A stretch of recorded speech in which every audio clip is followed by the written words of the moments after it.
Hello, dear students. I welcome all of you to this another exercise on SQL.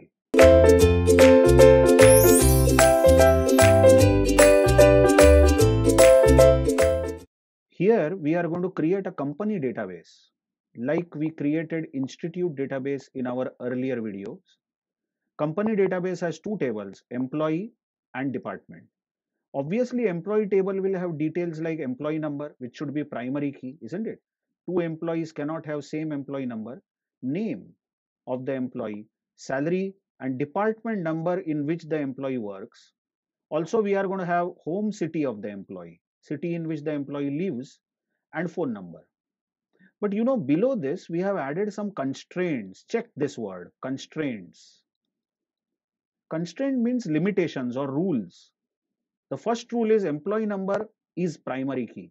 So employee number has to be unique. No two employees can ever have same employee number. Next is name, you observe, and very interestingly, name of every employee must be unique. This is a constraint. What I mean is, if we have an employee 1 already, this is employee number 1 with name ABC, then another employee who has employee number 2 cannot have the same name ABC. That's the rule we have made, that the employee names must be unique. So this particular type of row will not be accepted. There will be an error reported.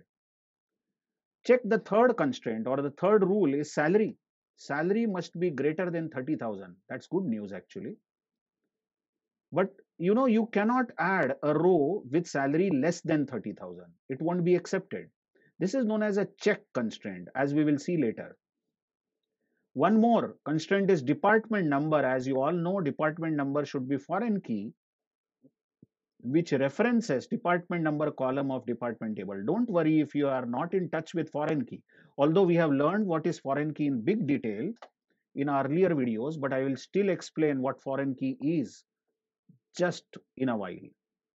Also, department table, as you see, is storing department number. Department number should be primary key. Department name, like computer department or payment department or admin department, and location.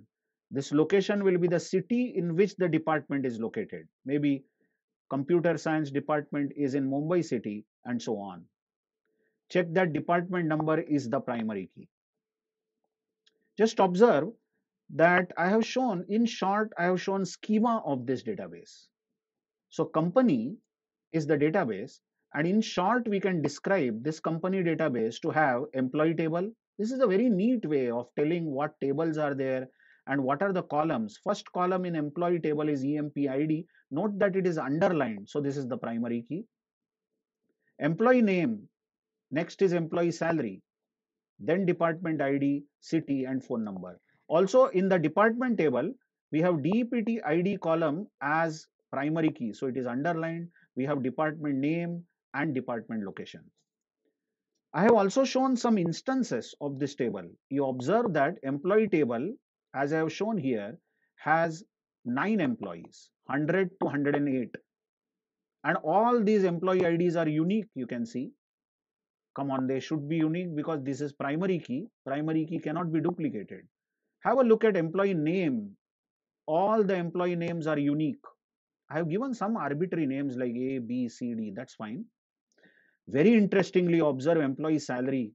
All the employee salaries are greater than 30,000. Surely. They cannot be less than 30,000. Observe DPT ID column. Hello. DPT ID column is the foreign key, isn't it? So it refers DPT ID column of department table. Just to remind you again about what is foreign key, you are adding a new row. Just imagine 109, name of this person is J, salary is 44,000, that's fine. And now we are saying that the department ID of this person is 4. This is rubbish. How can you have a person working in department 4 when that department does not exist in department table? Hello, you cannot have a person working in department number 4 when such a department doesn't exist here. This was just for you so that you get reminded about what is meant by foreign key. Check my words now. What is this all about? This department ID column is the foreign key. Check these words. Department ID column is the foreign key which references department ID column of the department table. Just rewind the video and keep listening to this sentence again and again before it nicely fits in your mind. Here are the commands to create these tables. See the grammar of creating employee table. Employee table has EMP ID which is int, but EMP ID is the primary key. It has been defined here. Next is employee name is varchar 20. So it can be 20 character name. And we have added a constraint called unique, you observe immediately. So this says that all the employee names must be unique, isn't it? We have one more column called employee salary. Employee salary is an integer. But you remember employee salary should be greater than 30,000. That check has been added here, you observe. Check the grammar thoroughly. Then DPT ID is integer, but DPT ID is the foreign key. It has been added here. Foreign key DPT ID references department tables DPT ID, isn't it? And the other general attributes are city, which is varchar 10 character city name we can have, and phone number. Also, you can see department table created with department ID is the primary key and department name is just a varchar 25 and department location is also varchar. Now, before I leave this video, I would like to take you to SQL editor. Look, I have already used the company database, or I will start this SQL editor again for you. Just see. Starting SQL editor, as you remember, is MySQL -u root on my system. And let's use company database. I hope you know all these commands very well. Company database. So company database is now used. And now let's use show tables. What are the tables in this database? There are two tables, EMP and DEPT. So the point is I have already created these tables for you so that we don't waste more time. Let's see what is there. What is there in EMP table? Select star from EMP. Just check there are 100 to 109 rows which have been added here. And let's see what is there in DPT table. Well, by the way, before seeing DPT table, you observe all the names here are unique. Salaries are greater than 30,000. Okay, let's see what is there in DPT table. Select star from DPT. There are 3 departments in our company. Names are CS, Computer Science, Admin, and Pay. And these departments are located in Mumbai, Delhi, Kolkata.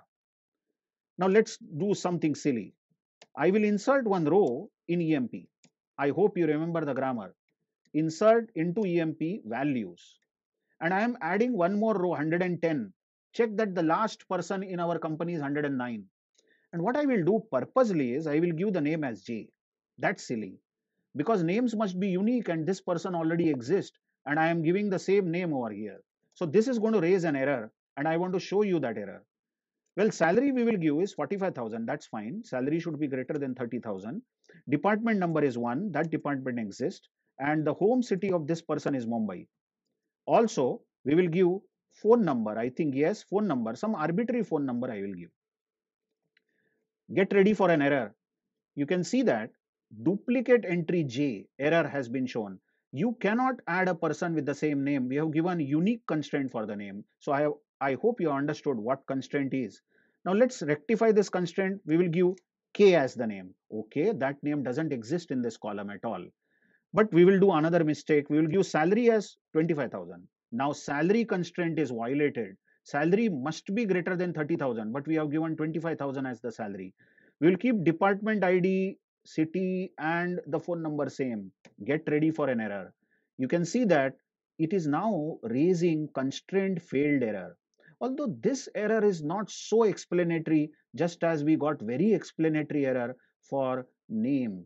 But anyway, you can understand that there was some problem over here. So you will understand that salary constraint is not followed. So I'll add 45,000. Now this 110 will be added properly because we have followed all the constraints, isn't it? Let's see whether this person was added or not. Select star from EMP. Yes, 110 was added. Let's repeat this insert into exercise. I am inserting 111 now with name L.